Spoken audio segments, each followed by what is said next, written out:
Kako ste, gospodine Knežević? Ste dobro? Evo, nije hrđavo. Mi smo zemljaci, znate. A da, jezero nas dili, je li to? Ne, pa i vi ste Britanac u A to, tako je, jesmo. To nije, to je drugo nešto.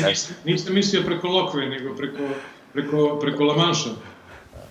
Imate zbog toga moje dodatne simpatije. Ne daj Bože, imam simpatiju od vas. Dosta ste me klepali na onim vašim portalima. Pa još ćemo, Bože zdravlja, samo eto sad trenutno imate, jer uvijek sam ja, kad nisam profesionalni novinar kao moje kolege, vjerovatno, ali uvijek navijam za onog što mi Britanci kažemo underdoga.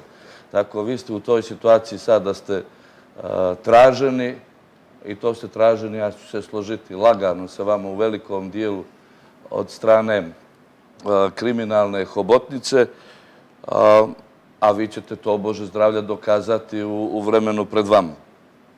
Ako smo još... Jesmo. Jesmo, dobro. Da, tu smo. Dobro. Nego imam ovde Gojko suflere, pa mi sugerišu kako da se izborim sa opasnim Gojkom. Dejno, samo lagano, opušteno, bit će to sve u redu.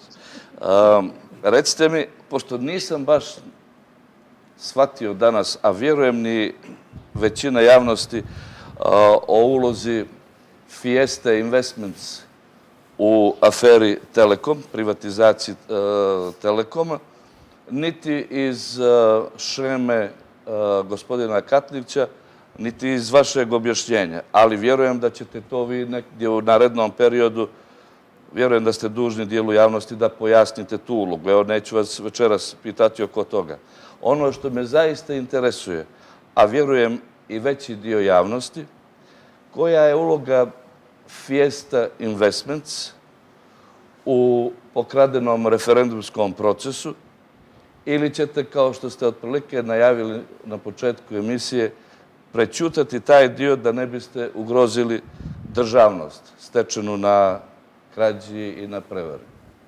Ja vidim, Gojko, da me vi ćerate da ja kažem nešto, da hoćete da poništavate odluke posle unazad, da pravite vanredne skupštine i da poništavate odluke unazad. To nije ništa novo da ja hoću to, ali recite mi vi, odgovorite mi na ovo pitanje.